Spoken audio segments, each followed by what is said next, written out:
Hello, good morning. Thank you for joining my YouTube channel. I am Dr. Lindsay Ogle and I am so excited to have you here today.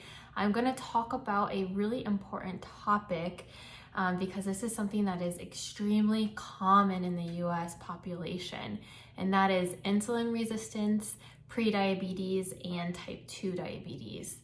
And the truth is, this is really a spectrum of a metabolic condition, and it has discrete cutoffs. So just how common is type 2 diabetes?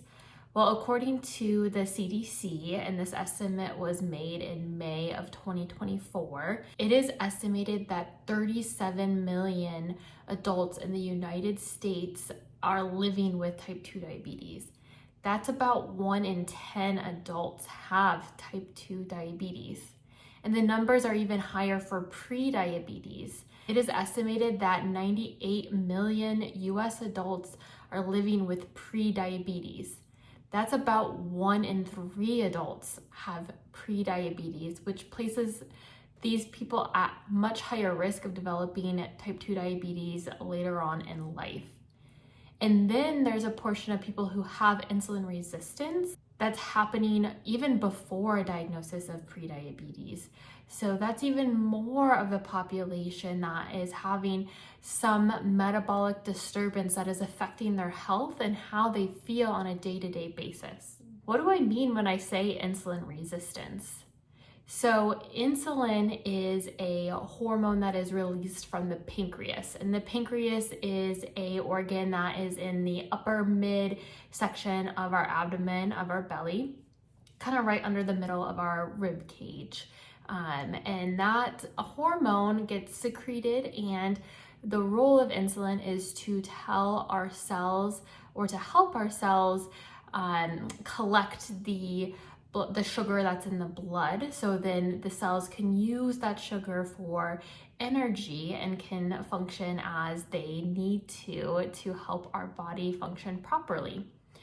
So what happens with insulin resistance is that for some reason, and as science progresses, we are really fine-tuning exactly what that underlying cause is. And right now we know that it's multifactorial. So it's a combination of genetic factors, environmental factors, lifestyle factors, and many more that we are probably unaware of at the moment. But many factors together can cause insulin resistance. And what that means is there is something that is happening that is preventing the insulin from working effectively on the cell to allow it to collect that blood sugar, that glucose.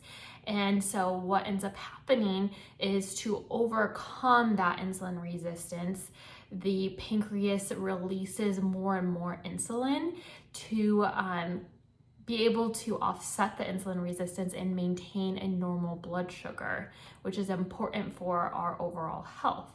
And so the cells have the energy that they need. So what happens over time is that we are needing more and more insulin to be released from the pancreas. And at some point, our pancreas cannot keep up with that higher levels of insulin production. And when that happens, the insulin resistance kind of wins, and then we are not able to bring that sugar into the cells, and our blood sugar rises. And when the blood sugar rises, that is when you end up eventually getting diagnosed with either prediabetes or diabetes, depending on how high the blood sugar levels are. Like I said in the beginning, insulin resistance, prediabetes, and diabetes is really a continuum. It's a spectrum of a condition or a disease.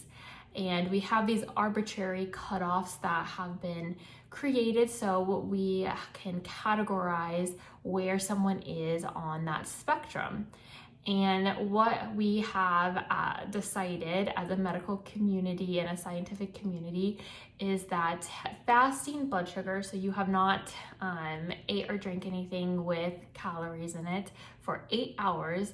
After that fasting period, you check your blood sugar. If it's below 100, that's considered a normal blood sugar. If the blood sugar is between 100 and 125, that's in the prediabetes range. And if it's 126 or higher, that's in the diabetes range. There's another way that we can screen or test for prediabetes or diabetes, and that's what the blood test called a hemoglobin A1C. Now, what's nice about this test is that you don't need to be fasting. So you can get it done at any time of the day. So if you have an afternoon doctor's appointment and you had lunch, you can get this blood test done and be screened for diabetes. What it's doing is it's a way that we can estimate what your average blood sugar has been over the past 3 months. And I could go into the details, but it doesn't particularly matter about how this test works. But the cutoffs for the A1C is an A1C of 5.6 or below is in the normal range. And then 5.7 to 6.4 is in the prediabetes range. And then 5.7 or above is in the diabetes range. Anyone 35 or above should be screened for type 2 diabetes. There are reasons that you may be at increased risk for type 2 diabetes. That could be a family history of diabetes, personal history of elevated blood sugar, gestational diabetes, if you've had high blood sugar during a pregnancy, if you have autoimmune disease, either personally or family history, if you have something called polycystic ovarian syndrome or PCOS, which often presents as irregular menstrual cycles. Sometimes people have thicker chin hairs or are losing some hair in this area. If you have something called acanthosis nigricans, which is thickening and darkening of the skin, specifically in the neck or armpits or groin area. Skin tags, multiple skin tags can be evidence of insulin resistance. People who have insulin resistance also have increased hunger, increased cravings for carbohydrates. They also often struggle with weight management. Their weight can often fluctuate, or they can have difficulty losing weight when maybe in the past that wasn't the case. If any of this sounds like you, I definitely recommend talking to your doctor and getting screened for diabetes or prediabetes. So why is this so important? Why is it important to know if you have prediabetes or if you have diabetes? It's a couple of reasons. One, if we do not control our blood sugar and lower our insulin levels, we're at higher risk for complications of diabetes. And there are many. Complications can include increased risk of heart disease, heart attack or stroke, a higher chance of kidney disease. Type 2 diabetes and uncontrolled blood pressure are the number 1 and number 2 causes of someone needing to be on dialysis. So it's really important to get that diabetes under control to lower those risks. Other complications of diabetes include poor wound healing, which can lead to amputations, increased risk of infection, increased risk of dementia.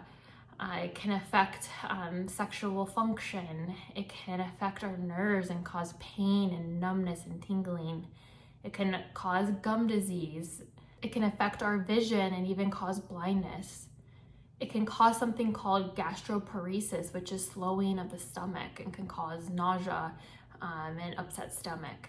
Lots of different complications, and not everyone who has diabetes develops these, but they are at higher risk for these conditions later on in their life. And again, why it's so important to screen yourself for diabetes, and if you do have it, to be on effective treatment. And that kind of leads into the other reason why it's so important to know if you have diabetes, because there is really great treatment available now.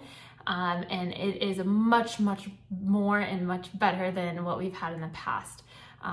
Not everybody who has diabetes needs to be on insulin, and this is really important to know. If you have type 2 diabetes, you have so many options available to you for treatment. And like I said, a lot of them are extremely effective and actually help you feel better now and decrease your risk of complications in the future. So my next video, I'm going to talk about what those treatment options are.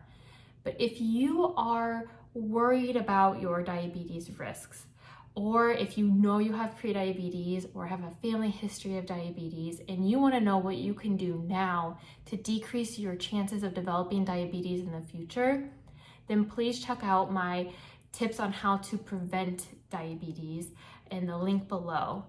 There are 7 tips here that are easily implemented, and many of them you can start today. And so you can find that link below, 7 evidence-based ways to prevent diabetes. And like I said, next video we will talk about how to actually treat diabetes if you do have it. And I look forward to seeing you then. Take care and have a great week. Bye.